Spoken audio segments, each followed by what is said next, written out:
Everyone, welcome back to my channel. कसे आहात तुम्ही सगळे? सकाळी सकाळी इथे पियाचा टिफिन बनवण्याचा जो आहे माझा इथे प्रोग्राम चाललेला आहे. आज तिला ना टिफिनसाठी मी नॉर्मल असा मस्त अशी खिचडी जी असते ना ती बनवली. ॲक्च्युली तिला टिफिनमध्ये ना जो बासमती राईस असतो ना त्याचा असा मसाला राईस किंवा खिचडी बनवलेली ना तिला खूप आवडते आणि घरात काही भाजीपाला पण नव्हता म्हणून म्हटलं चला खिचडी बनवून घेऊया. आणि आता मी प्रिपरेशन करत आहे. तर ते मला बनवायचं आहे उपीट आणि त्यासाठी इथे त्याचीच तयारी चाललेली आहे. सकाळी सकाळी काय होतं ना की कितीही म्हणजे तुम्ही सण असू द्या किंवा काही असू द्या, ह्या ज्या रेग्युलर गोष्टीने ह्या कधी सुटत नाही, ह्या नेहमी सोबत असतात आपल्या. आणि मग जर एक्स्ट्राचा सण असला म्हणजे तर मग तेव्हा आपल्याला एक्स्ट्राचे काही कामं करावे लागतात. आणि उपीटमध्ये तुम्ही उडदाची डाळ टाकतात का बनवताना हे मला नक्की सांगा. आणि जर टाकत नसाल ना तर एक वेळा फक्त 1 चमचाभर जेव्हा आपण कांदा वगैरे म्हणजे मोहरीला आपण जेव्हा टाकतो ना तेलामध्ये, तेव्हा 1 चमचा भरून ना मस्त पांढरी उडदाची डाळ टाका आणि तिलाही छान परतून घ्या कांदा वगैरे सोबत. इतकी छान टेस्टी लागते ना, मस्त बनतं उपीट. आज माझ्याकडे ना जास्त काही म्हणजे जे व्हेजिटेबल्स वगैरे असतात ना ते काहीही नव्हतं, नाहीतर मी गाजर पण टाकत असते, शिमला मिरची असली ती टाकते आणि नाहीतर वाटाणा असला तर तोही टाकते. आणि ह्या सगळ्या जर सगळं अवेलेबल असलं ना तर मग खूपच टेस्टी लागतो. पण आज काही नव्हतं, अगदी कोथिंबीरसुद्धा नाही आहे. ती तर महाग आहे म्हणून मी आणतच नाही आहे की काही गरज नाही, थोडे दिवस स्किप करूया कोथिंबीर, आणि मी आणतच नाही आहे. तर इथे मी सगळं भाजून घेतलं, त्यानंतर त्यामध्ये रवा वगैरे टाकून आता भाजते. आणि गरम पाणी साईडला करायला ठेवलं होतं आणि आता ते यामध्ये टाकून मस्त रवा जो आहे शिजवून घ्यायचा. आणि इतक्या साध्या सोप्या पद्धतीने सकाळचा चांगला आणि हेल्दी असा नाश्ता जो आहे तो बनून तयार होऊन जातो.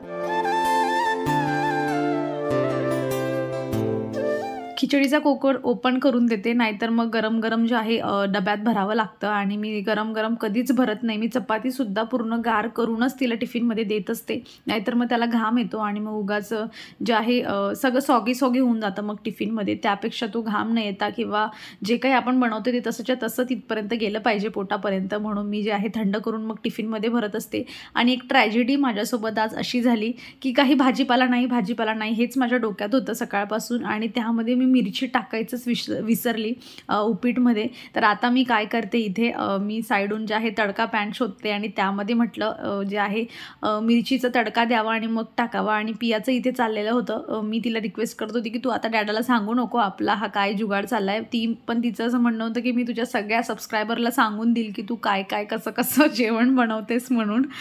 तर इथे तिचं हे चाललेलं होतं. आणि असं कधी कधी होत असतं म्हणजे आता मिरचीच विसरली तर आता कसं होणार ना जेवणाचं, की त्याला टेस्टच कशी येणार. म्हणून म्हटलं चला नवीन तडका जे आहे याला देऊया. थोडं राई टाकली त्यामध्ये आणि मिरची छान जे आहे ना भाजून घेते तेलामध्ये. आणि आता हे जे आहे ना त्यामध्ये मिक्स करून देईल. असं तुमच्यासोबतही कधी ना कधी होतच असेल, मग ॲडिशनल काही गोष्टी अजून ॲड होतात. ऑलरेडी आपल्याकडे सकाळी वेळ कमी असतो आणि त्यातल्या त्यात हे असून अशा गोष्टी ज्या असतात ना ॲडिशनल वाढतात. चला असो, मी अशा पद्धतीने इथे जे आहे मिरचीचा तडका वगैरे तयार करून दिलेला आहे आणि त्यामध्ये घातला. सो टेस्ट काही एवढी विशेष काही बदलली नव्हती, पण तुम्ही बघू शकता उपीट अगदी साधं सोपं नॉर्मल झालं आहे, कारण की त्यामध्ये काहीच व्हेजिटेबल नाही आहेत. म्हणूनच आज मी जरा सकाळी थोडं 10 मिनटं लवकर उठून आंघोळ वगैरे करून ठेवली आहे, जेणेकरून तयारीही करून ठेवली की पियाला सोडताना जाताना मीही सोबत जावं आणि येताना काहीतरी भाजीपाला 2-4 गोष्टी ज्या आहेत ते घेऊन यावं. कारण सकाळी एवढं 8 वाजता जास्त मार्केट ओपन नसतं किंवा भाजीवालेही नसतात. रिलायन्स वगैरे ओपन असतं, पण त्यामध्ये त्यांचं सगळं काही रचून जे असतं सगळं झालेलं नसतं. सो म्हटलं 1-2 का असे ना तेवढा भाजीपाला सोबत घेऊन यावा.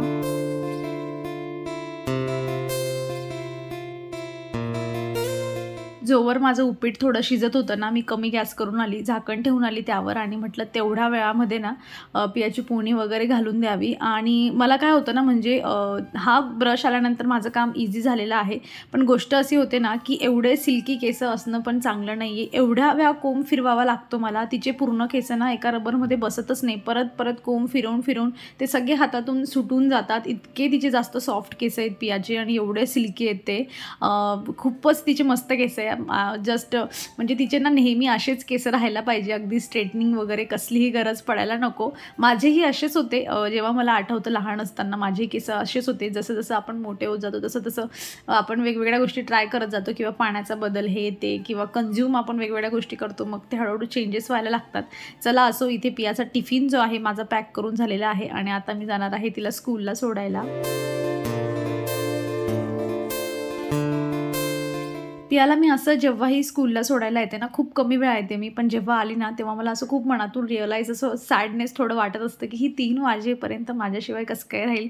कारण सकाळच्या इतक्या शॉर्ट पिरियडमध्ये 7 ते 8च्या पिरियडमध्ये ती उठल्यानंतर माझ्या नेहमी चुडबुड करत असते नेहमी. सो थोडं मनाला वाटत असतं.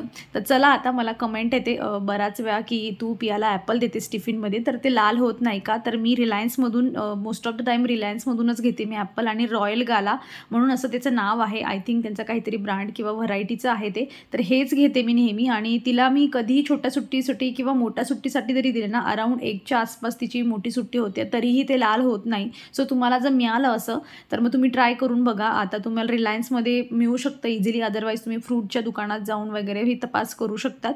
सो हे लाल होत नाही.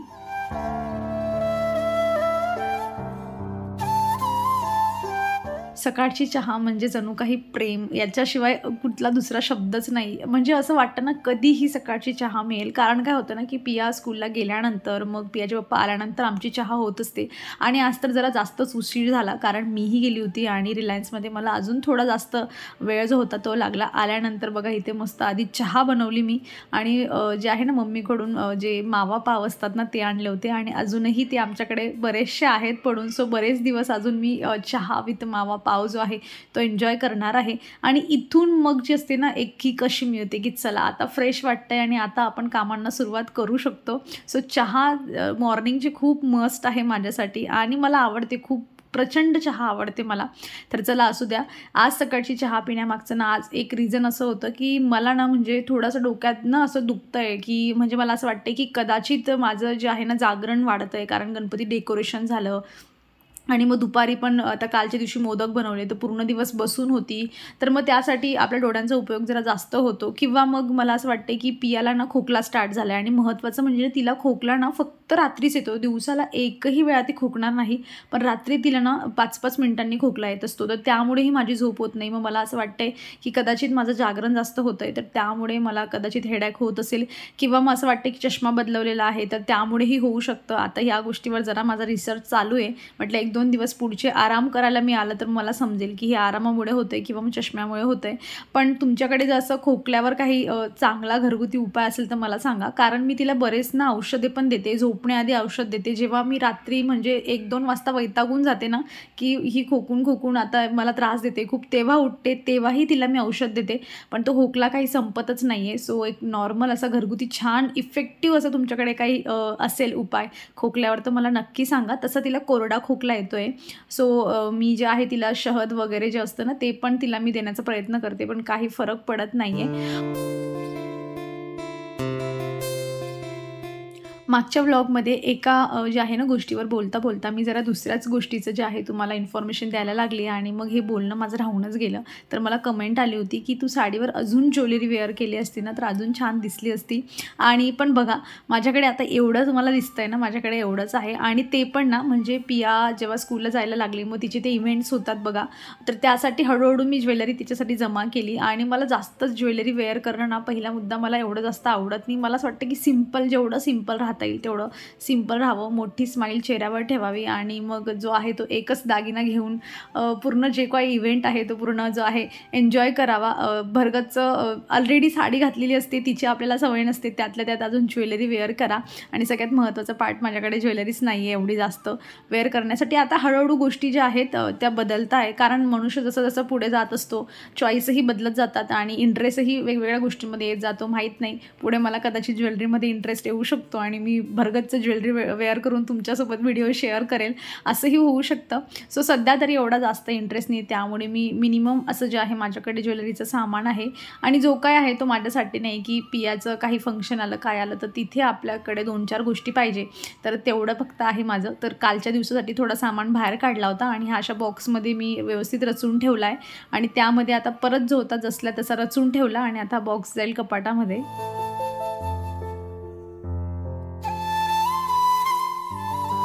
रांगोळी पुसणं म्हणजे ना महत्त्वाचं अजून ती जर चांगली असली ना तर पुसणं थोडं इच्छा होत नाही. पण पियाने अशा ठिकाणी काढली होती ना, की ती हवेने उडून वगैरे जी ना सगळी पायाखाली येत होती आणि मग ते सगळं पायाला लागलेलं परत घरात येत होतं. म्हटलं आता हिला पुसून काढावी. कारण तीही नव्हती. कारण ती राहिली असती घरी ना, मग तिने मला ही रांगोळी पुसूच दिली नसती आणि जर पुसली असती तर मग ती लगेच येऊन बसली असती, की मला तू दुसरी काढू दे. मग मी जी आहे तुला ही पुसू देणार. पण ती आता स्कूलला गेली आहे. सो आल्यानंतर ती विसरेल पण, की मी रांगोळी काढली होती असं. आणि इथे तुळशी बघा, मी ही जी तुळशी आहे ना, ही मी छोट्या-छोट्या अशाच एक जे आहे नर्सरीतून प्लांट आणलं होतं. आय थिंक गुलाबासोबतच हे आपोआपच उगलं होतं आणि व्यवस्थित पाणी वगैरे देऊन मी यांना मोठं केलं होतं. तुमच्यासोबत शेअर केलेलं आहे आणि त्यांना ह्या कुंडीमध्ये ट्रान्सफर केलं होतं. तर आता काय होतंय ना, कदाचित ऊन कमी पडतंय किंवा काय होतंय ना, त्यांची ग्रोथ नाही होते. पत्ते वगैरे सगळे फ्रेश आहेत, पण ग्रोथ त्याची होत नाही आहे. कदाचित मला काहीतरी माती वगैरे चेंज करून घ्यावं लागेल. कारण काय होतं, की अशा दिवसांमध्ये फंगसचा पण अटॅक होऊन जातो. तसं माझ्याकडे म्हणजे फंजीसाईड आहे, पण मला माहीत नाही तुळशीसाठी फंजीसाईड यूज करायचं की नाही करायचं, म्हणून मी ते काही टाकलं नाही अजून. कारण तुळशीत केमिकल घालू नये मला तरी असं वाटतं, म्हणून मी जरा वाट बघते की ती आपोआप व्यवस्थित छान होऊन जाईल.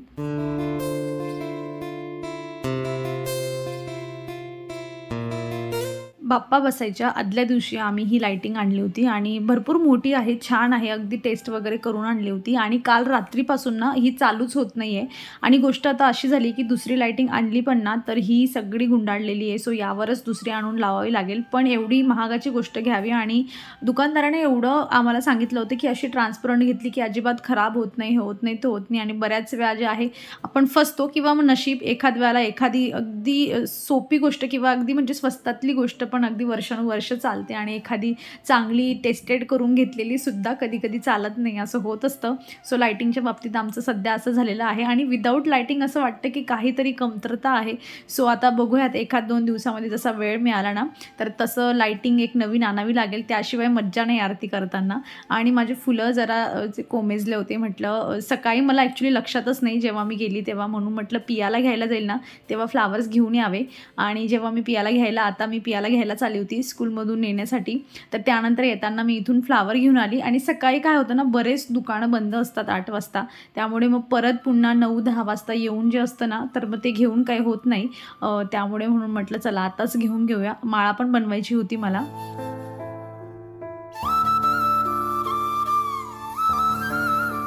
आज आय थिंक ना सगळ्याकडे गौरीपूजन आहे आणि तुम्हाला मी एक गोष्ट सांगते, म्हणजे इंटरेस्टेड असाल तर पुढचं ऐका, अदरवाईज तुम्ही व्हिडिओ स्किप करू शकतात. तर आमच्याकडे ना फक्त गणपती येत असतात आणि गौरी वगैरे आमच्याकडे येत नाही. आमच्याकडे गणपतीच्या 8 दिवस किंवा 15 दिवस आधी ना, म्हणजे खानदेशामध्ये कानबाई हा जो फेस्टिवल आहे हा सेलिब्रेट केला जातो. आणि कानबाई म्हणजे तुम्ही असं समजू शकतात की कृष्णाची जशी आवडती मैत्रीण म्हणलं तर राधा आहे आणि आवडती पत्नी म्हणलं तर मग ती रुक्मिणी आहे. तसंच यांच्या रूपामध्ये कानबाई आणि रानबाई यांच्या दोघांची जी आहे ना, यांची पूजा म्हणून आपण केली जाते तिकडे. आणि रोट वगैरे केले जातात आणि मग दुसऱ्या दिवशी म्हणजे सायंकाळी बसवलं की दुसऱ्या दिवशी पूर्ण नाचत गाचत जे आहे नदीवर नेलं जातं. गावाच्या कुठल्याही प्रत्येक जे आहे तिथे नदीवर नेलं जातं आणि मग त्यांना जे आहे तिथे विसर्जन महत्त्वाचं म्हणजे केलं जातं. सो लाईक गणपतीसारखा किंवा जे आहे गौराई वगैरे असते, जसं गौरी गणपती आहे तसाच तोही फेस्टिवल असतो. पण आमच्याकडे तो खूप आनंदाने खूप उत्साहाने सेलिब्रेट केला जातो. आणि ज्या पण गावातल्या जेवढ्या कानबाया लोक बसवत आहेत त्यांना अगदी डोक्यावर धरून आणतात. असं जे चौरंगी पाट असतं ना त्यावर पूर्ण डेकोरेट करून आणलेलं असतं. आणि मग मी इथे कुठे मला फोटो दाखवता येईल तर तुम्हाला मी दाखवते कशा पद्धतीचं असतं. बऱ्याचशे लोक खानदेशामधले आहेत म्हणून त्यांना माहिती असेल, पण ज्यांना नाही माहिती त्यांच्यासाठी सांगते. सो अशा पद्धतीने त्यांना जे आहे सगळ्यांना आणि मग सगळ्या गावातल्या कानबाया तिकडे जे आहे नदीवर एकमेकांना भेटतात आणि मग त्यांचं विसर्जन केलं जातं. आणि हे प्रत्येक वर्षी जे आहे तिकडे आमच्याकडे हा मोठा सण सेलिब्रेट केला जातो, खूप डीजे वगैरे लावून. आणि त्या दिवशी महत्त्वाचं म्हणजे पाऊसही पडतो. तर असं जे आहे एक प्रथा जी आहे ती आमच्याकडची आहे. जसं गौराई असते गणपतीसोबतची, तसं आमच्याकडे तो सेलिब्रेशन जे आहे ते केलंच जातं आणि खूप उत्साहाने केलं जातं. ज्यांच्या घरी कानबाई बसवली जाते ना तर ते लोक रात्रभर झोपतच नाही. अगदी म्हणजे गाण्यांच्या भेंड्या म्हणा किंवा मग फुगडी खेळली जाते. जेव्हा विसर्जनासाठी नेतात तेव्हा फुगडी खेळता खेळताही नेलं जातं आणि मग रस्ता पूर्ण ओला केला जातो. आणि बऱ्याच मेमरी आहेत. आता एवढं जाणं आमचं होत नाही. माझ्या मावशीकडे असायची आणि आम्ही जायचो जेव्हा लहान असायचो तेव्हा, आणि त्यांच्या घरी आम्ही रात्रभर जागायचो आणि मग कोणी डान्स करायचं. वेगवेगळ्या ज्या काही गोष्टी आहेत रात्रभर जागून जागरण जे आहे ते केलं जायचं. तर चला आता माझी इथे मस्त माळ बनवून झालेली आहे. बाप्पापर्यंत पोहोचलेली आहे. आता काही फुलं आहेत ते मस्त रचून ठेवते, काही फ्रीजमध्ये ठेवेल आता, म्हणजे मला उद्याला कामात येतील. आणि असा होता आजचा हा छोटासा व्लॉग. अपेक्षा करते की तुम्हाला हा सिंपल व्लॉग आवडला असेल. कसा वाटला मला कमेंटमधून नक्की सांगा. आवडला असेल तर लाईक करा. चॅनलवर तुम्ही नवीन असाल तर प्लीज चॅनलला सबस्क्राईब करा. आपण भेटूयात पुढच्या अशाच इंटरेस्टिंग व्हिडिओमध्ये. तोवर तुम्ही स्वतःची काळजी घ्या. So take care friends and bye.